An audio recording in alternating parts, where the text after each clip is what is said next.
നമസ്കാരം, ഫോർട്ടുകെ ന്യൂസിലേക്ക് സ്വാഗതം. 26ഓളം വരുന്ന നിരപരാധികളുടെ ജീവനാണ് ഇന്ത്യയുടെ സുരക്ഷാ വീഴ്ചയിലൂടെ നഷ്ടപ്പെട്ടത്. വിനോദസഞ്ചാരത്തിനായി എത്തിയവർ ഉറ്റവരില്ലാതെ മടങ്ങിപ്പോയ കാഴ്ച ഒരു തുള്ളി കണ്ണീരോടെ അല്ലാതെ കാണാൻ സാധിക്കില്ല. കേന്ദ്ര ഗവൺമെന്റിന്റെ ഭാഗത്തു നിന്നുമുണ്ടായ ഈ ഭീകര വീഴ്ചയെ ചോദ്യം ചെയ്തുകൊണ്ട് നിരവധി പേരാണ് രംഗത്ത് വന്നത്. ഗായിക നേഹ സിംഗ് റാത്തോഡിന്റെ വീഡിയോ സോഷ്യൽ മീഡിയയിൽ ഇപ്പോൾ വൈറലായി കൊണ്ടിരിക്കുന്നതും ഇതിന്റെ ഭാഗമായി തന്നെയാണ്. ആ വീഡിയോ ജനശ്രദ്ധ ഏറ്റുവാങ്ങേണ്ടത് വളരെ പ്രാധാന്യം അർഹിക്കുന്ന ഒന്ന് തന്നെയാണ്. ഇത് മനസ്സിലാക്കിയതോടെ നേഹ റാത്തോഡിന്റെ വീഡിയോ മാധ്യമങ്ങൾക്ക് മുന്നിൽ പ്രദർശിപ്പിക്കുകയായിരുന്നു സമാജ്വാദി പാർട്ടി നേതാവ് അഖിലേഷ് യാദവ്. ഈ വീഡിയോയുടെ പേരിൽ നേഹ റാത്തോഡിനെതിരെ രാജ്യദ്രോഹ കുറ്റം ചുമത്തിയിരിക്കുകയാണ് ഉത്തർപ്രദേശ് പോലീസ്. ലക്നൌവിലെ പാർട്ടി ആസ്ഥാനത്ത് എസ്.പി. യുവജന സംഘം സംഘടിപ്പിച്ച യോഗത്തിന് ശേഷമായിരുന്നു വീഡിയോയുടെ പ്രദർശനം. ബി.ജെ.പി. സർക്കാർ ഇന്ത്യ എന്ന രാജ്യത്തിനകത്തെ പിന്നോക്ക വിഭാഗങ്ങളെ അവഗണിക്കുകയാണെന്ന് ആഞ്ഞടിക്കുകയായിരുന്നു അഖിലേഷ് യാദവ്. പിന്നോക്ക വിഭാഗങ്ങളുടെ പ്രശ്നങ്ങളിൽ അല്ലെങ്കിൽ അവർക്ക് നേരെയുള്ള ആക്രമണങ്ങളിൽ വേണ്ട വിധത്തിൽ കേന്ദ്ര സർക്കാർ പ്രതികരിക്കുന്നില്ല എന്നും അദ്ദേഹം ചൂണ്ടിക്കാട്ടി. പഹൽഗാം വിഷയത്തെപ്പറ്റി പരാമർശിക്കുന്നതിനിടെയാണ് ഈ വീഡിയോ പ്രദർശിപ്പിച്ചത്.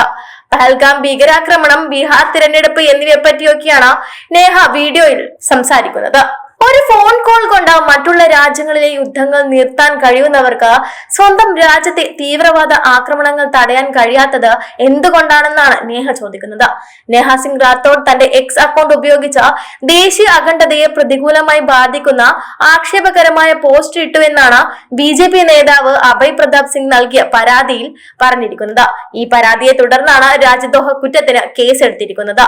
എല്ലാ പ്രശ്നങ്ങളും പരിഹരിക്കുന്ന പ്രധാനമന്ത്രി നരേന്ദ്രമോദി സർക്കാർ കൊന്നൊടുക്കുമ്പോൾ ചോദ്യം നെഹ്റുവിനോടും മുഹമ്മദ് അലി ജിന്നയോടുമൊക്കെ ചോദിക്കാൻ കഴിയുമോ എന്നും, നിങ്ങൾ എന്തിനാണ് ഭയപ്പെടുന്നതെന്നും, പുൽവാമ ആക്രമണത്തിൽ വീരമൃത്യു വരിച്ച സൈനികരുടെ പേരിൽ ചിലർ വോട്ട് വാങ്ങുമെന്നും, അന്ധഭക്തന്മാർ അതിനെ മാസ്റ്റർ സ്ട്രോക്ക് എന്ന് പറഞ്ഞ് വോട്ട് നൽകുമെന്നും, ഇനിയും അത് തന്നെയാണ് നടക്കാൻ പോകുന്നതുമെന്നുമാണ് നേഹ വീഡിയോയിൽ വ്യക്തമാക്കിയത്.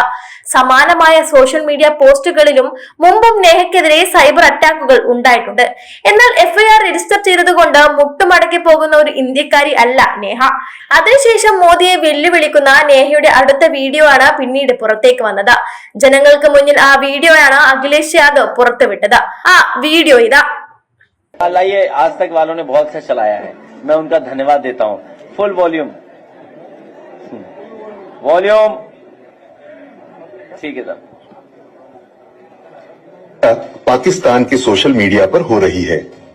एक फोन कॉल से दूसरे देशों की वॉर रुकवाने वाले पॉपा अपने देश में आतंकवादी हमला नहीं रुकवा पाए और अंधभक्त मुझसे कह रहे हैं कि ऐसी बातों पर राजनीति और सवाल मत करो. तो किस बात पर सवाल करूं? शिक्षा पर, जिसे मुद्दा ही नहीं समझा जाता, या स्वास्थ्य पर, जिस पर सवाल करना अब आउट ऑफ फैशन हो गया है?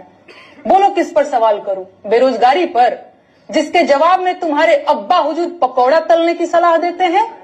अरे जब देश की राजनीति ही राष्ट्रवाद और हिंदू मुसलमान के मुद्दे पर चल रही है, उसके बाद भी आतंकी हमलों में देशवासी मारे जा रहे हैं, तो सवाल किस मुद्दे पर? पहलगाम हमले के जवाब में अब तक सरकार ने किया क्या है? मेरे ऊपर एफआईआर. सरकार मेरे ऊपर एफआईआर करवाकर असली मुद्दों से ध्यान भटकाना चाहती है. क्या ये बात समझना इतना मुश्किल है? अरे दम है तो जाइए आतंकवादियों के सिर लेकर आइए. अपनी नाकामी का ठिकरा मेरे कपार पर मरने की कोई जरूरत नहीं है. जैसे लोकतंत्र में एक एक वोट जरूरी होता है, वैसे ही एक एक सवाल भी जरूरी होता है.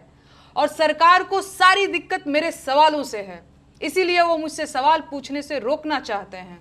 असली सवाल ये है कि पहलगाम हमले के जवाब में आपने अब तक किया क्या है? कितने आतंकवादियों के सिर लेकर आए आप? देश ने आपको पाकिस्तान जाकर बिरयानी खाने के लिए चुना था क्या? है कोई जवाब? दरअसल नहीं है. बस हर सवाल के जवाब में नोटिस भेज दो, एफआईआर करवा दो, गालियां दिलवा दो, नौकरी छीन लो, अपमानित कर दो, डरा दो. इसे आप राजनीति कहते हैं? अगर ये राजनीति है तो फिर तानाशाही क्या है? मैं इस देश की जनता से पूछना चाहती हूं, क्या यही पाने के लिए आपने वोट दिया था कि सवाल पूछने पर आपको देशद्रोही और गद्दार कह दिया जाए? भाजपा देश नहीं है, प्रधानमंत्री भगवान नहीं है. लोकतंत्र में आलोचना तो होगी, सवाल भी पूछे जाएंगे. मेरे सवालों से इतनी दिक्कत है तो सत्ता छोड़कर विपक्ष में आ जाइए, सवाल नहीं पूछूंगी तब मैं.